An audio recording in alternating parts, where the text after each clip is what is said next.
aussi, moi aussi. Créé en 2007, viralisé en 2017, le mouvement MeToo a brisé le silence de la société autour du viol et des agressions sexuelles. Au cinéma, dans le sport, dans la finance, dans les médias, les voix se lèvent pour dénoncer. Dans chaque épisode, retrouvez le témoignage d'une victime, d'une militante ou encore d'une professionnelle qui brise le tabou. Aujourd'hui, nous recevons Cécile Timorot. Pendant 14 ans, elle est embauchée par le groupe TF1 en tant que journaliste. Avec 8 autres femmes, elle crée l'association MeToo Media pour porter un combat mutuel.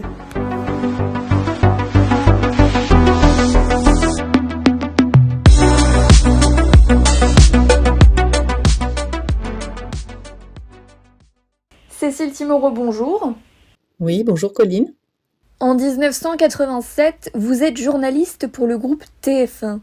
À peine arrivé dans la fameuse tour, vous faites la rencontre de Patrick Poivre d'Arvor. À ce moment, vous dites ne pas le connaître, car vous revenez des États-Unis. Vous le croisez dans un couloir et il vous scrute des yeux. Vous lui faites gentiment remarquer. Pendant plus d'une décennie, vous racontez subir, comme d'autres de vos collègues et consoeurs, un harcèlement de la part du présentateur télé.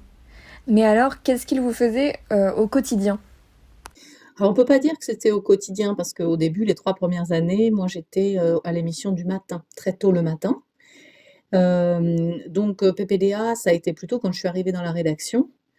En fait, il y avait une espèce d'ébriété du pouvoir et il avait besoin de posséder les femmes, quoi. Donc il essayait régulièrement, mais c'était pas du quotidien, c'était plusieurs fois par an. C'était un peu lourd parce que c'était franchement, quelque part notre patron, donc c'est toujours un peu compliqué d'éconduire son patron. On a toujours peur d'en avoir, évidemment, ensuite des méfaits pour sa fonction. En tout cas, moi, quand, PPDA, m'a agressée sexuellement, c'était ma 3e agression sexuelle au sein de la rédaction et ça n'était pas à chaque fois de lui. Les deux premiers, c'était, 2 rédacteurs en chef, en fait.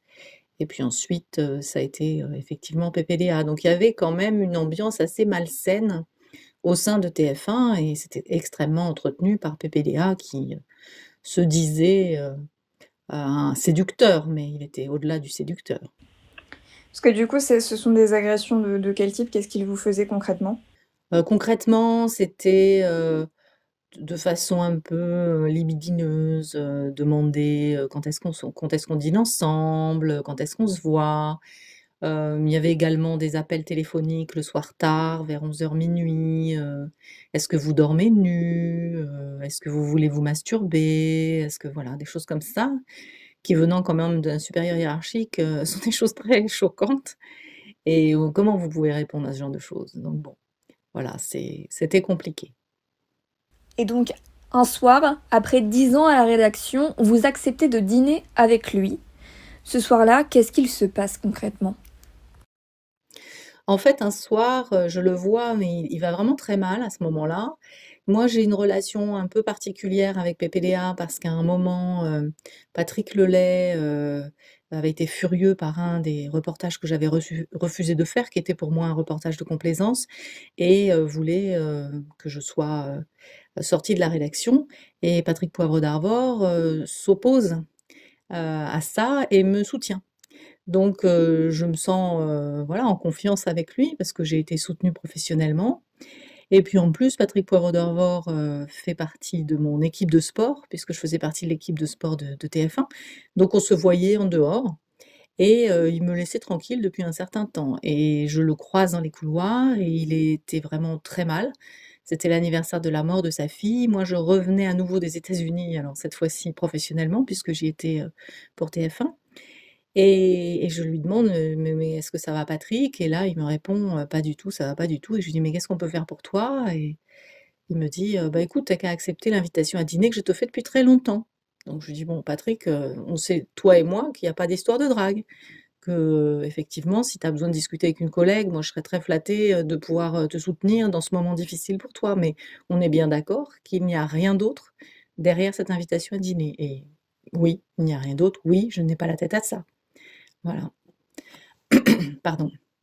Oui, voilà, il me dit: «Je n'ai pas la tête à ça», avec l'anniversaire de la mort de ma fille et puis finalement, bah, je me retrouve on devait d'abord se retrouver au restaurant et puis il me dit: «Mais au restaurant, je peux pas affronter le regard des gens». Donc là, je me sens un peu mal à l'aise, j'ai envie de me rétracter et puis en même temps, c'est très délicat de se rétracter et puis il me dit: «Mais non, mais fais-moi confiance, ne t'inquiète pas, j'ai juste besoin de discuter, de me changer les idées». Donc j'accepte d'aller chez lui, pour dîner et puis le dîner est très sympa, se passe très bien, puis tout d'un coup, il change de regard et là, je vois que quelque chose va se passer, donc je lui dis: «Je vais partir», je pars et puis au moment de partir, bah, il me saute dessus, quoi et moi, j'ai eu la chance de ne pas être sidérée, de me défendre et de le menacer et du coup, j'ai pu réussir à partir. Bah, il me saute dessus, il me tripote, quoi, voilà. Enfin, j'aime pas trop raconter cette histoire en boucle parce que voilà, c'est un peu lourd d'avoir le statut de victime. C'était il y a longtemps, moi j'ai envie de passer par-dessus ça. Je ne dis pas que ça n'a pas eu d'effet, hein, mes relations avec les hommes ont été longtemps compliquées après 3 agressions sexuelles, au sein du travail. Mais aujourd'hui, j'ai la chance que tout soit apaisé donc j'en profite et c'est vrai que remuer tout le temps cette histoire, c'est un peu lourd parfois.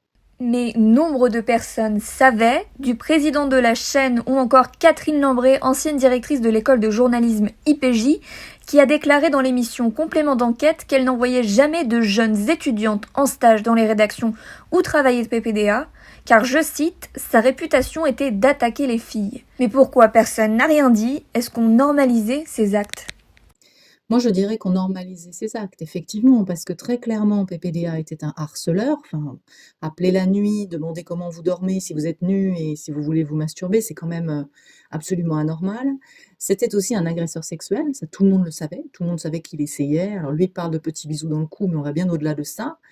Euh, une chose que j'ignorais, moi, c'était le viol. Je n'avais absolument aucune idée que PPDA puisse être un violeur. Et personne n'avait, non plus témoigné d'un viol jusqu'alors donc oui, je pense que c'était minimisé par la chaîne, par la direction, parce qu'il était, voilà, conquérant, tripoteur, harceleur, je ne suis pas sûre, moi, dans mon intime conviction, que si la direction avait su qu'il violait, il soit resté en poste. Je m'interroge vraiment. Je sais que toutes mes sœurs de combat n'ont pas la même opinion. Moi, je pense, j'étais ancienne syndicaliste, je travaillais avec la direction au quotidien.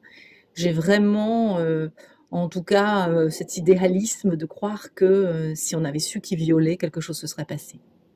Début 2021, le Parisien révèle que PPDA aurait agressé plusieurs femmes à l'intérieur et à l'extérieur de la rédaction. En février 2021, c'est Florence Porcel qui est la première à porter plainte.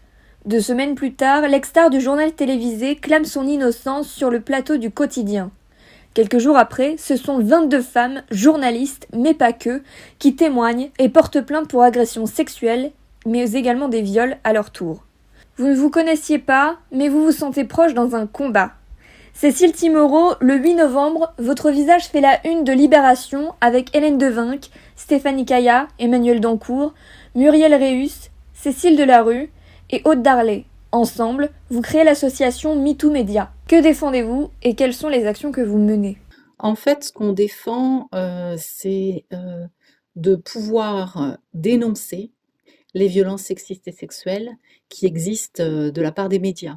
Donc effectivement, de la part de médias, ça va toucher tout le monde. C'est le citoyen qui est interviewé, la citoyenne qui est interviewée, c'est, la personne, qui travaille, lors d'un colloque, ce sont les techniciens, ce sont les journalistes. Donc ça va en fait, ça englobe toute la société civile. Nous, notre, souhait, c'est de pouvoir dénoncer pour stopper les agresseurs. Et puis, du coup, on a plusieurs, façons de travailler. On a une commission qui s'appelle la commission victime. On a reçu, désormais près, d'une trentaine de témoignages, de personnes qui se disent victimes, dans les médias. Ce qu'on fait, c'est qu'on leur propose de se mettre en lien entre victimes d'un même prédateur ou d'un même agresseur présumé.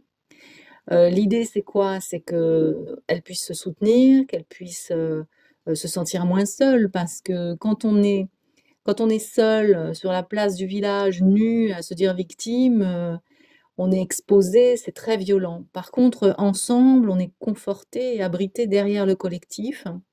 Et puis, on peut-être que aussi ça aide à moins culpabiliser parce qu'on culpabilise toujours en se disant, «Mais pourquoi, ça m'est arrivé à moi? Qu'est-ce que j'ai fait de mal?» Et c'est bien là le paradoxe, c'est la victime qui, finalement, se dit qu'elle est fautive, alors que ça devrait être l'inverse. Il faut remettre le paradigme à l'endroit.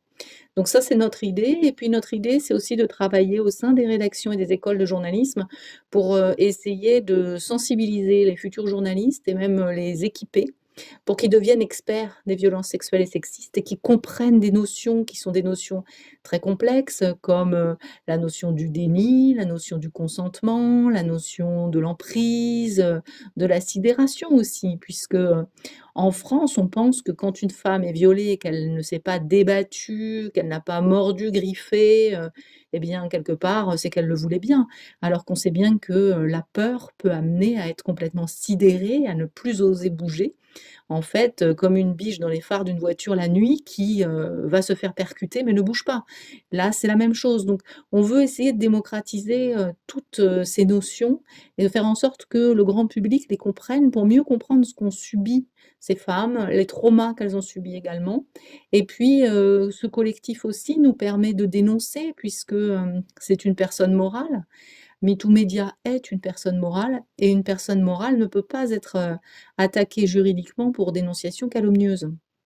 Or nous, par exemple, pour le combat PPDA, nous sommes 16, j'en fais partie, à être attaqués pour dénonciation calomnieuse. C'est ce qu'il nous a dit. Nous n'avons toujours rien reçu, en tout cas au niveau juridique, mais c'est ce qu'a déclaré PPDA dans la presse. En fait, c'est surtout qu'on veut que notre parole, soit, plus libre et surtout plus écoutée. Et quand on est nombreuses, on a bien vu avec l'affaire PPDA, quand Florence Porcel, s'est lancée toute seule, personne ne la croyait. Quand derrière vous avez 22 témoignages qui arrivent, tout d'un coup elle est crue. Tout d'un coup on se dit: «Ah, il y a quand même quelque chose, il y a pas de fumée sans feu» et l'agresseur qui était auréolé, de sa gloire et de sa bonhomie, tout d'un coup est vu comme quelqu'un de beaucoup plus complexe. Et ça, c'est aussi le rôle de MeToo. Remettre à l'endroit, le paradigme de l'agresseur, remettre les choses dans le juste sens. Et puis ça donne aussi, le phénomène MeToo et donc nous, on veut en faire partie, hein, ça donne aussi à mesurer que les violences sexistes et sexuelles sont beaucoup plus courantes que ce qu'on pensait. Les violences, sexistes et sexuelles sont très courantes finalement. On se rend compte autour de nous qu'on connaît énormément, de femmes qui ont subi ça. Ça permet, aussi de mesurer, ce que vivent les femmes et que cette société est encore une société, patriarcale et machiste et qu'il y a quelque chose à faire bouger, du côté de notre culture. Aujourd'hui, plus de 30 femmes ont témoigné sur l'affaire PPDA. Qu'en est-il des autres rédactions? Des jeunes journalistes viennent vous voir pour témoigner? Oui, on a plusieurs victimes, enfin une trentaine. On a au sein de MeToo Média une trentaine de victimes qui nous ont contactées, qui ne sont pas victimes de PPDA, mais qui sont victimes d'autres agresseurs présumés et qui viennent d'autres rédactions. De rédactions du public, de rédactions du privé. En fait, ce ne sont pas que des journalistes, il y a des journalistes, il y a des productrices, il y a même un photographe, il y a des personnes très différentes, des hommes, des femmes. Tous les agresseurs, qui nous sont dénoncés sont des hommes, toutes les victimes ne sont pas des femmes. Classée sans suite, l'affaire a vu un renversement cet été. En effet, donc la Cour d'appel de Versailles a annulé les effets de ces classements sans suite et a demandé aux magistrats instructeurs de réexaminer la question de la prescription en invoquant la sérialité, un argument juridique très rarement utilisé. Est-ce que ce serait pas le début d'une victoire? Alors on ne peut pas dire que ce soit une victoire. C'est vrai que cette histoire juridique de la sérialité permet de prendre en compte, l'ensemble des témoignages et d'enquêter sur l'ensemble des témoignages, mais c'est pas pour autant que nous ne sommes pas prescrites. Nous restons prescrites en droit, hein. C'est-à-dire que nous n'allons pas pouvoir avoir justice puisque nous sommes prescrites. Évidemment, on n'avait jamais dénoncé PPDA parce que dénoncer PPDA, c'était, mourir professionnellement, hein. C'était impossible de le faire. Il était le roi du 20h, il, tutoyait tous les présidents. Comment vous vouliez faire? Donc aujourd'hui, quand Florence Porcel a déposé plainte, quand on a vu l'émission du quotidien, où c'était tellement minimisé par PPDA, qui parlait de petits bisous dans le cou, qui voulait se faire passer pour un séducteur, on est nombreuses à avoir été piquées au vif et à s'être dit bon ben Florence Porcel on la connaît pas, mais c'est une sœur de combat, on va témoigner de ce qu'on a vécu. Moi c'est ce que j'ai fait. J'y ai réfléchi longuement et puis je me suis dit non, je peux pas la laisser toute seule dans ce combat. Ce que j'avais pas imaginé, c'est qu'on serait aussi nombreuses finalement à réagir de la même façon et à la soutenir. Et donc, quelle est la suite pour votre association MeToo Média? Alors MeToo Média, on veut vraiment devenir une force du changement de la société. Et on veut, comme le dit la sociologue Irène Théry, qui est directrice d'études à l'école des hautes études en sciences sociales, on veut réinscrire ce mouvement MeToo dans la longue histoire de la norme du consentement. On veut essayer de redéfinir la règle du jeu de la civilité sexuelle. Elle dit, Irène Théry, quelque chose de très intéressant, elle dit il faut sortir de la dissymétrie entre une sexualité masculine de conquête et une sexualité féminine de citadelle. Et je pense que si on avait effectivement une culture un peu différente, les choses se passeraient autrement. On voudrait aussi travailler sur la notion de consentement. Il y a une quinzaine de pays dans le monde qui ont défini le consentement. Nous, on a des vieux textes de loi encore empreints de paternalisme qui n'ont pas été réinterrogés à l'aune des études de genre et qui ne définissent pas le consentement. Ce qui fait qu'aujourd'hui, même si une femme dit non, et qu'il est prouvé qu'elle a dit non, que c'est enregistré, que c'est filmé, ça n'est pas pour autant que l'homme puisse être condamné. Et nous, on voudrait vraiment renverser le paradigme du consentement, comme ça se fait au Canada, en Suède et maintenant en Espagne, hein, puisque ça vient d'être voté en Espagne récemment. C'est oui seulement si c'est oui. C'est-à-dire qu'il faut un consentement vraiment éclairé et un accord de la femme, de façon à éviter les viols par sidération. Voilà, donc on est vraiment là-dedans, quoi. Et j'aimerais à nouveau citer Irène Théry, donc cette sociologue que je trouve très très intéressante et qui a sorti un livre récemment au Seuil. Elle dit: les jeunes hommes suivent, ils sont prêts à la révolution des codes sociaux et moraux de la sexualité. Les nouvelles générations féministes viennent nous dire en somme qu'il est temps de ringardiser définitivement le machisme à l'ancienne. Comme les manifestantes aux États-Unis le proclament sur leurs t-shirts, il faut en finir avec le mantra "Protégez vos filles" pour proclamer enfin "Éduquez vos garçons". Merci Cécile Timorot, secrétaire générale de MeToo Média. Avec grand plaisir.